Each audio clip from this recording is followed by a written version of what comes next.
इसी जहानाबाद लोकसभा संसदीय क्षेत्र के अरवल जिला के मेहंदिया थाना के राज खरसा में हमारा गांव हुआ।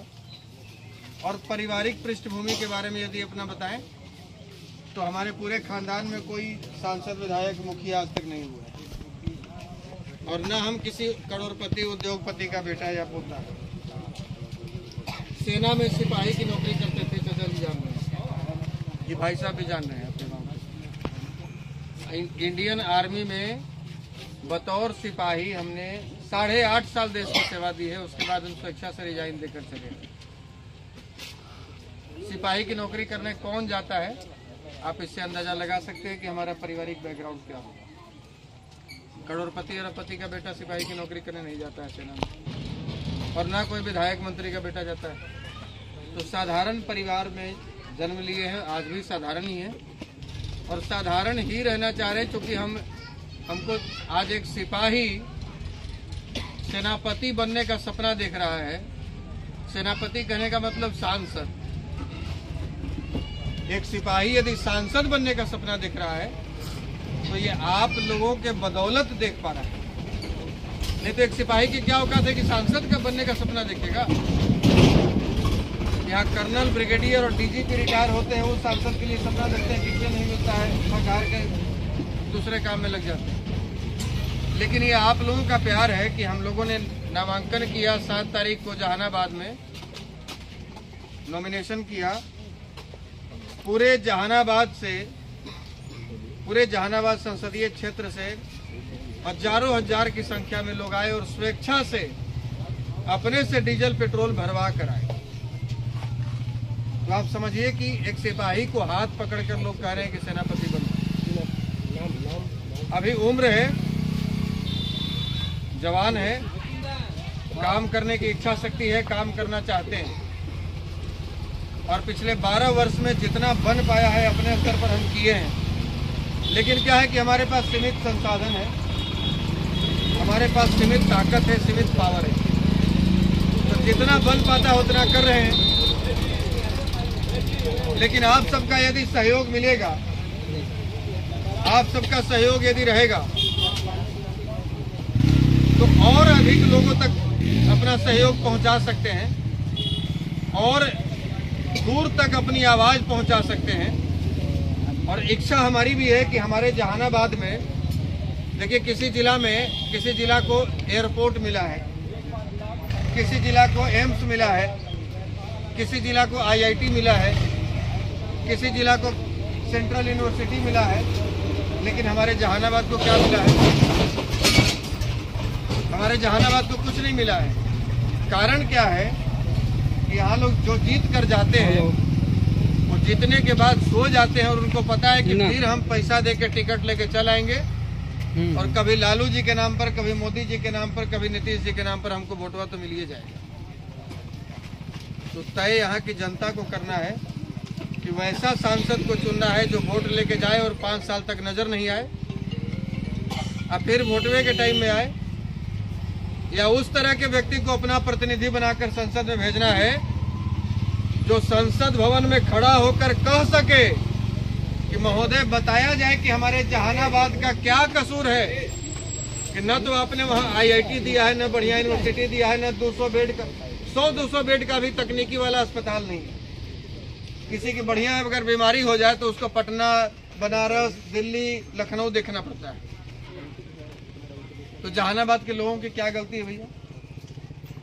गलती हमारी ये है कि हम वैसा सांसद चुन देते हैं जिसको फंड मिला था खर्च करने के लिए सरकार की तरफ से कि जहानाबाद में विकास के लिए आप काम कीजिए, और 100 रुपया फंड मिला तो 80 रुपया वापस चला गया।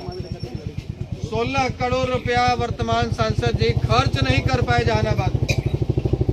हमारा ये पूछना है कि वो अपने पिताजी का खेत बेच के तो लाए नहीं थे। इस सरकार ने पैसा दिया था खर्च करने के लिए कि जहानाबाद में नली की समस्या है, गली की समस्या है, रोड की समस्या है, बिजली की समस्या है, सिंचाई की समस्या है, पुलिया की समस्या है, इसको दूर की।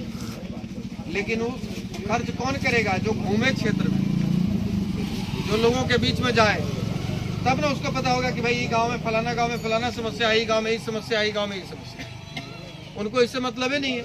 तो खर्च करेंगे कहाँ? जहाँ बुझाए अपना कुछ चेला चपाटी या कुछ दलाल टाइप के लोग जो कहते हैं नहीं हम आपको वोट दिलवा देंगे, उनको दे दिए, लो ये तो ठीका करो, तुम ही करो, तुम ही करो, अब बाकी पैसा बच गया वो सरकार को वापस चला गया। ऐसा लोग चाहिए, वैसा लोग चाहिए जो संसद भवन में कहे कि श्रीमान आप जो फंड दिए थे वो कम पड़ गया, हमको और पैसा चाहिए, जहानाबाद में अभी बहुत काम बाकी है। अभी ऊर्जावान है, हमारे भीतर भी क्षमता है, हमको पता है लगे रहेंगे तो एक दिन सांसद बनिए जाएंगे, लेकिन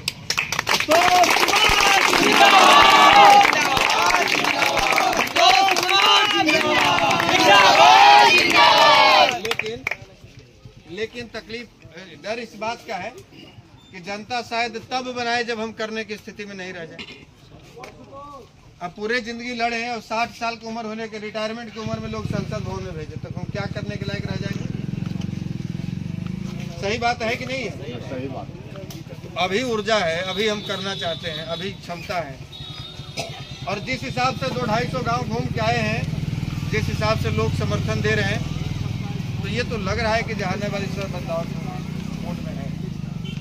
हमने सोचा नहीं था कभी कि हम जीवन में चुनाव लड़ेंगे। कई बार सार्वजनिक मंचों पर, मीडिया में हम घोषणा कर दिए थे कि हम जीवन भर चुनाव नहीं लड़ेंगे, लेकिन ये हम चूंकि इसी क्षेत्र में हम भी पैदा लिए, इसी जहानाबाद की मिट्टी में हम पैदा लिए हैं, और यहाँ की दुर्दशा देखकर हमको तकलीफ होती है। ईवीएम मशीन पर देखते हैं तो हमको बटन नहीं दिखाई देता है, वोट किसको दें। यहाँ के लोगों ने कहा कि आप चुनाव लड़िए, हजारों लोगों ने कॉल किया, और वही लोग बिना पेट्रोल और डीजल और बिना गाड़ी भेजे हमारा नॉमिनेशन सफल करवाए। किसी ऐसे प्रत्याशी के लिए जो कि पहली बार उसकी पार्टी से चुनाव लड़ रहा है कोई लोकसभा, और वहाँ खड़ा होने की जगह नहीं हमारे नॉमिनेशन में, तो यहाँ के लोगों ने हौसला बढ़ाया है कि आप आगे बढ़िए। तो जब आगे बढ़ाया है तो मेरी भी प्रतिष्ठा है, आपकी प्रतिष्ठा है, जहानाबाद की प्रतिष्ठा है, और मौका रोज रोज नहीं मिलता है।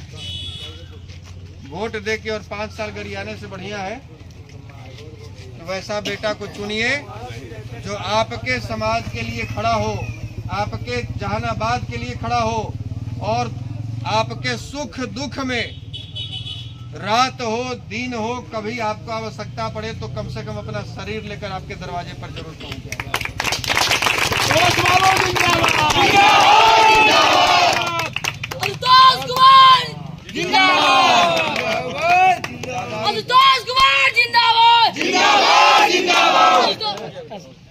ज्यादा समय आपका नहीं लेंगे, और हमारे पास भी जी थोड़ा समय का अभाव है क्योंकि क्षेत्र बहुत बड़ा है। ये 6 विधानसभा इसमें है, और अभी बहुत सारा गांव बाकी है। हमारा प्रयास है कि 10-20 मिनट के लिए हर गांव में पहुंचा जाए, अपना संदेश पहुंचाया जाए, और आप सबसे आदेश लेंगे, और साथ ही ये उम्मीद करेंगे, विश्वास है कि आप सबों का भरपूर आशीर्वाद मिलेगा। बिल्कुल